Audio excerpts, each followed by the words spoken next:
የጌታ ጸጋና ሰላም ይብዛላችሁ። እንደምን አደራችሁ። የሳምንታዊ የመጽሐፍ ትረካ ፕሮግራማችን ነው። ቅይማትን እየተረክን እንገኛለን። የዛሬ ርዕሳችን አንድ አንጸባራቂ ወቅት ይላል። የሚረዳን ጌታ ስሙ ይባረክ። ሊዮ ቶልስቶይ በ9 ዓመት ዕድሜው እግዚአብሔር ለመብረር እንደሚያስችለው በማመን ከ3ኛ ፎቅ መስኮት ራሱን በመጣሉ ከእግዚአብሔር ጋር ለመጀመሪያ ጊዜ ከፍተኛ ቅያሜ ፈጥሮ ነበር። ደግነቱ ቶልስቶይ ከአደጋው በመትረፍ ከዓመታት በኋላ እምነቱን ለመፈተን በወሰደው የጅልነት ተግባር ላይ ሊስቅ በቅቷል። ስለ ልዕለ ተፈጥሯዊ ኃይላት የፈጠራ ሐሳብ ያልወጠነ ልጅ የት አለ? ጌታ ሆይ በዚህ ሐይቅ ላይ እንድረማመድ እርዳኝ። ያንን ልጅ እንድደበድበው እርዳኝ። ሳላጠና ጎበዝ ተማሪ አድርገኝ። እግዚአብሔር የምንፈልጋቸውን ነገሮች ሁሉ የሚሰጠን ቢሆን ከአመስጋኝነት የተነሳ ልናስደስተው አንሞክርም ይሆን? በጽልመታም የቅይማት ወቅቶች በደመ ነፍስ እንደዚህ አስባለሁ። እግዚአብሔር ከዚህ ቢያወጣኝ፣ ነገሮች ቢረግቡልኝ፣ ደህና ብሆን፣ ከዚያ በኋላ እግዚአብሔርን እከተላለሁ። ወዳጄ ሪቻርድ በፍትህ የሚሰራ በግልጽ የሚናገርና ራሱን ገሃድ የሚያወጣ አምላክ ቢኖር ማንም ሰው እንደ ታማኝ ውሻ እንደሚከተለው ያምናል። የእስራኤላውያን የምድረ በዳ ሕይወት ይህንን ሐሳብ ውድቅ ያደርገዋል። ነገር ግን አንዳንድ ሰው ሙሴ እባብና ጊንጥ ጥማትም ያለባት ውሃም የሌለባት ታላቂቱና የምታስፈራው ምድረ በዳ ሲል ባስታወሰው ስፍራ እምነታቸው እንደዋዠቀ በመግለጹ ሊሟገቱ ይችላሉ። በእንዲህ አይነቱ ሁኔታዎች ውስጥ ተስፋ የማይቆርጥ ሰው ይኖር ይሆን? እግዚአብሔር የቅርብ አምላክ መስሎ ፍላጎታቸውን በሚያሟላባቸው ጊዜያት የበለጠ አስደሳችነት የሚያመዝንባቸው ጊዜያት ነበሩ። ዳዊት የሚለው ስም ሲነሳ ብሉይ ኪዳን ይፈካል። መዝሙር 78 ስለ እነዚያ ጊዜያት እግዚአብሔርም ከእንቅልፉ እንደሚነቃ ተነሳ፣ የወይን ስካር እንደተወው እንደ ኃያልም ሰው ይላል። እግዚአብሔር በመጨረሻ እንደ ልቡ የሆነ ሰው አግኝቷል። ይህም ከእርሱ ዙሪያ ሕዝብ የሚመሰረትበት አይነት ሰው ነበር። ብርቱ ንጉሥ ዳዊት ከአንዷ በስተቀር በመጽሐፍት የሰፈሩትን ሕግጋት ሁሉ ተላለፈ።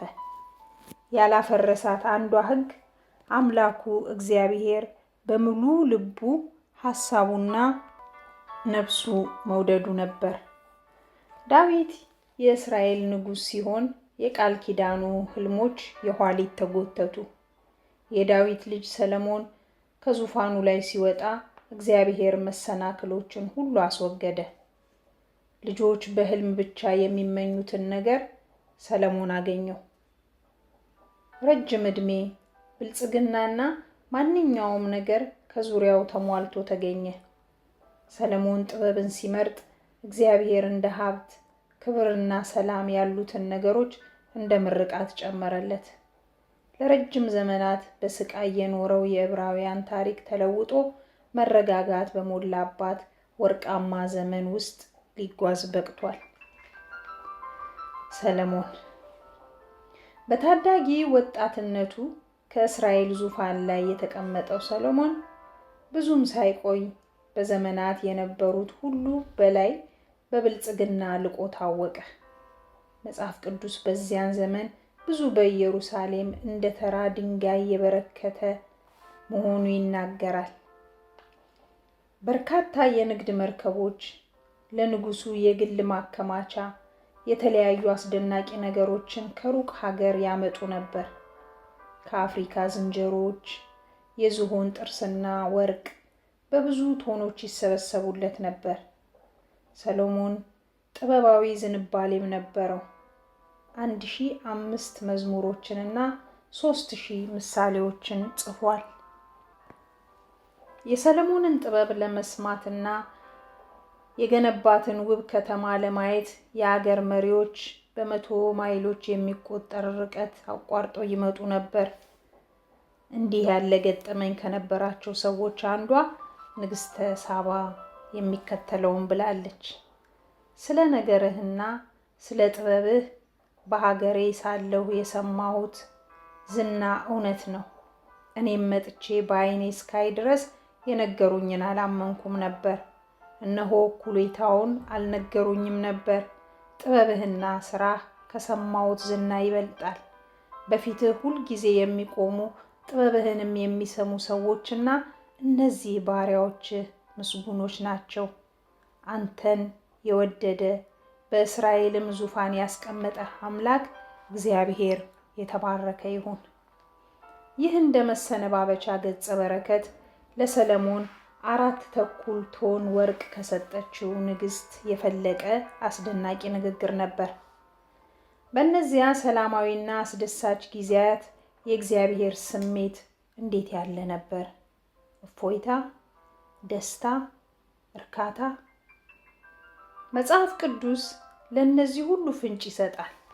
የእስራኤል ቀንደኛ አጉረምራሚዎች ከተወገዱ በኋላ ሰለሞን ለእግዚአብሔር የመወደድ ስሜት የሚፈጥር ተግባር አከናውኗል።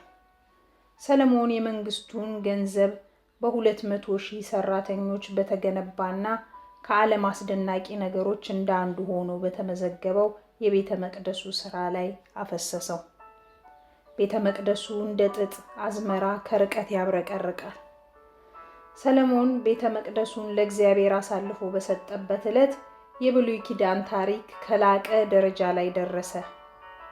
ሰብአዊ ፍጡራን ያልሆኑ ተዋንያን የሚሰሩትን እንደ አስገራሚ የፊልም ቅንብር በዓይነ ህሊናህ ተመልከት።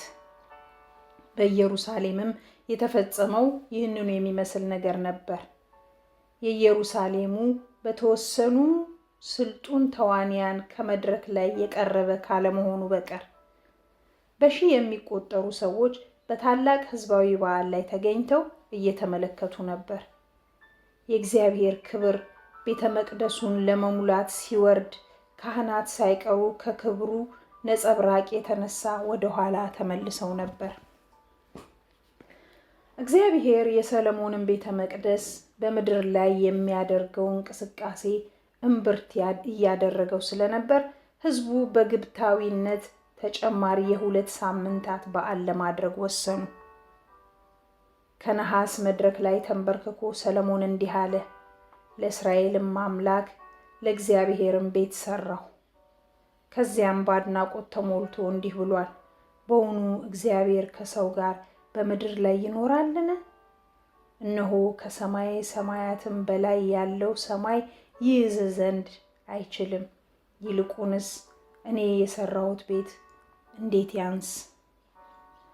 በኋላ እግዚአብሔር በፊቴ የጸለይከውን ጸሎትህንና ልመናህን ሰምቻለሁ።